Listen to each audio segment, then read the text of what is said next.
Bonjour et bienvenue dans Vignettes de mauvais genre. Aujourd'hui et comme d'habitude, je vous propose de découvrir un nouvel ouvrage de SFFFH, science-fiction ou fantastique ou fantasy ou horreur, mais toujours francophone. Aujourd'hui, il s'agit de Paris in Utero, un roman de Selma Bodwinger. Je sais pas si je prononce bien. Elle est française, mais elle a choisi un pseudo à moitié américain et alors je prononce toujours ça très très mal. On est dans un roman auto-édité, donc c'est une édition indépendante.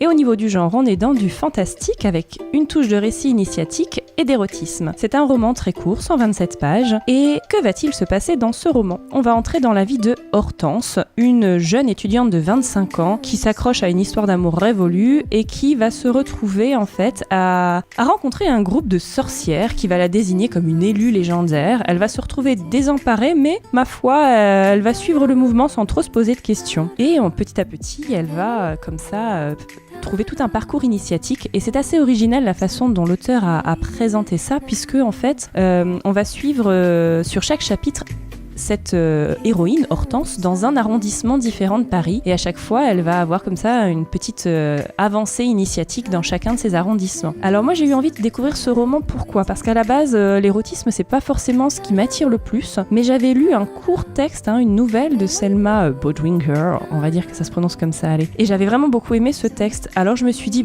si j'ai aimé ce texte-là, je vais quand même essayer son roman. Ce serait dommage de passer à côté de quelque chose de sympa. Et pour le coup, j'ai pas aimé ce livre, non, vraiment, je l'ai adoré. Pourtant, le thème, il peut sembler vraiment bateau. On a une jeune femme paumée, une initiation ésotérique, une prophétie, c'est quand même quelque chose de très classique dans ce genre-là. Et pourtant, on a cette autrice qui parvient à nous offrir un récit vraiment très original. Elle y aborde tout un tas de thèmes très intéressants.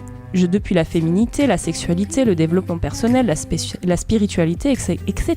Et le tout avec pas mal d'humour. Et en plus, cerise sur le gâteau, elle nous propose une belle balade dans les différents arrondissements de Paris. Moi, je connais pas du tout Paris et ça m'a vraiment permis de me promener. J'ai trouvé ça très agréable. Côté plume, j'ai beaucoup aimé l'écriture de l'auteur. Je l'ai trouvée douce, fluide et je me suis vraiment rapidement attachée à Hortense, l'héroïne. Même si des fois, elle peut être un poil agaçante, surtout au début quand elle est, elle a du mal en fait à prendre des décisions pour elle-même. Elle se laisse un peu aller et on a envie de la pousser un peu au derrière et puis petit à petit ça évolue. Bref, pour moi ce livre c'est vraiment quelque chose que je peux vous conseiller. J'ai pris beaucoup de plaisir à le découvrir alors que je serais pas allée vers lui si je n'avais pas découvert avant un autre écrit de l'auteur. Donc comme quoi parfois il faut pas se baser sur un thème ou sur une quatrième de couverture. On peut avoir de très très bonnes surprises en dépassant ça. Donc je vous rappelle le titre, c'est Paris in Utero. L'auteur, c'est Selma Bodwinger, ou Bodwinger, je ne sais pas. Ça s'écrit B-O-D-W-I-N-G-E-R.